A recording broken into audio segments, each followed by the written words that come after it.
Hey guys, Chris here from Carolat Farm. I want to say welcome to our late June garden. The garden is doing really well. Everything is growing in just leaps and bounds. So I'm going to take a little time today to show you a little up close and personal view and clips of some of our different crops. But I do want to first say that things are a little overgrown in places. Some of our crops, like the broccoli here, need to be pulled soon, as do the potatoes. And there's a lot of grass and weeds you'll see that have popped up around our planters. So again, weeding is a never-ending job in the garden, but everything I'm happy to report is really thriving. I also want to bring your attention to two things here in the garden. One are the sunflowers that are now blooming at the back of the garden. I so love having these. The birds come and they really appreciate the seeds. The second thing I want to mention though is the sound that you might hear in the background. That kind of humming sound are the sounds of cicadas. So now it's time to get to it. We'll start checking those plants out. I've got my cat Frankie here with me today and we have so much to show you. The cucumbers are just beginning to climb along the fence. I am helping to weave them in and out some so they don't fall to the ground. But I don't see any blooms on them yet, but I do imagine in the next few weeks we'll be getting some little teeny cucumbers. For example, this is a cucumber vine here that is just growing out over the pathway. And so it is one that I will want to lift up and actually help to begin threading through the fence. And that way it will grow up and not out. Our pumpkins here are a variety of heirloom, the real colorful pumpkins. They're funny colors and shapes. And then we have a few jack-o'-lantern pumpkins that'll be your more traditional pumpkins, but they're doing real well. We have a lot of grass though that is popping up around them, and like our herbs, this area will need some good weeding once the ground is soft. Whereas our sweet potatoes were able to get a really good weeding the last time we had rain. So they're in pretty good shape and they have their cardboard laid down. And now we're gonna let the vines begin to run. I'm hopeful that they will run 2 rows into the middle, leaving my pathways for watering, but we'll have to wait and see how that works out. When watering your garden, it is recommended that you water early in the morning or later in the evening when temperatures are a little bit cooler.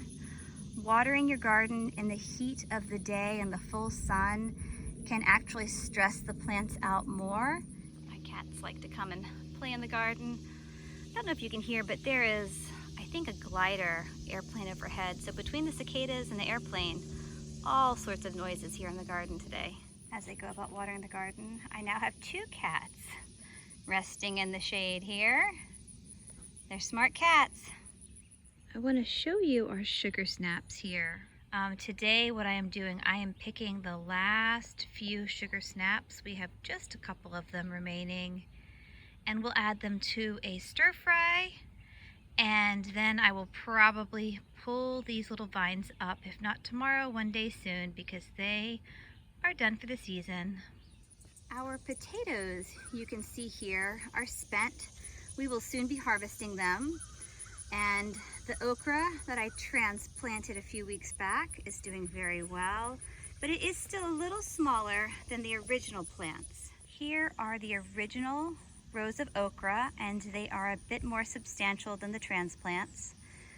We have our zucchini and squash next to them, and they have been producing very nicely for us the last week or two.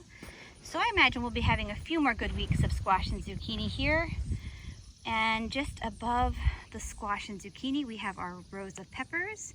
We are beginning to get green peppers and banana peppers and some little hot peppers. Our tomatoes are looking really great. We've got tons of green tomatoes, and a few of them are just beginning to ripen on the vines.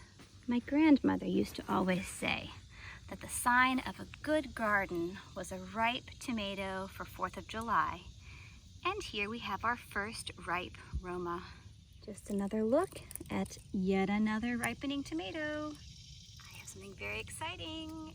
It's our first ripe sandwich tomato, so we will truly have a ripe tomato to put on our hamburger for 4th of July. Very exciting. We did harvest several very beautiful heads of cabbage, and then we had an overcrowded planter. It was my fault. I absolutely was the one who planted them, and these here just never really did much. They needed more room, I'm sure.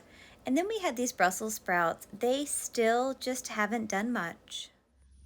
The cauliflower plants never really ever did anything, and so we gave them a few extra weeks, but I do think it's about time to pull them along with the broccoli. Our broccoli bolted. We never got many heads, but we have been picking these broccoli flowers in little teeny florets, and we've been adding them to stir fry, just like those few little sugar snaps. And after we finish picking the flowers, we will actually probably go ahead and harvest the broccoli leaves. You can cook broccoli leaves just like you would collards or kale. They're actually fairly tender, and we did that last fall, and I think we'll do it again this spring. And so after we finish picking all of the leaves, then it will be time to go ahead and pull the plants for the spring season in preparation for an upcoming fall crop. I know it's not a head of broccoli, but a pretty full container of broccoli buds and little teeny baby florets will do. Waste not, want not, right? We've got these beautiful plants and they've given us something, so we're gonna make the most of it. We also have an eggplant that is ripe and plenty more eggplant flowers, so soon we'll be getting more eggplants. Just wonderful signs here in the garden. Our green pepper plants are just full of peppers. I'm so excited. If you look closely, our serrano peppers are also ripening. They're long and skinny. It's a very happy garden. You know, more bell peppers next door. I must confess, last night we did not come out and pick, and we have many squash that are getting a little large, but I will pick them this morning. Our green beans are also doing very well, but as you see here, some of them are beginning to pop up through the deer netting, and so we'll need to lift that a little higher to give the plants a little more clearance. One more little look here at the garden. This time of year, you know, beyond the stand of tomatoes lie the peppers, squash, zucchini, and okra. We put a bunch more cardboard down just yesterday to protect our pathways, but it's a very happy garden this time of year. Thank you so much for joining me today as I gave you this little tour of our garden. You know, everything is growing really fast these days. We're watering every evening or early in the morning like today. And we're gonna just keep doing what we're doing because the garden is really thriving. So couldn't hardly ask for more. You know, we're having to stay on top of a few pests here and there, but by and large, things are working really well here for us these days. My hair is getting a little puffier. You can tell it's very humid today. So I'm gonna say farewell and thanks again. Check back soon and we'll show you what the garden looks like in a few more weeks.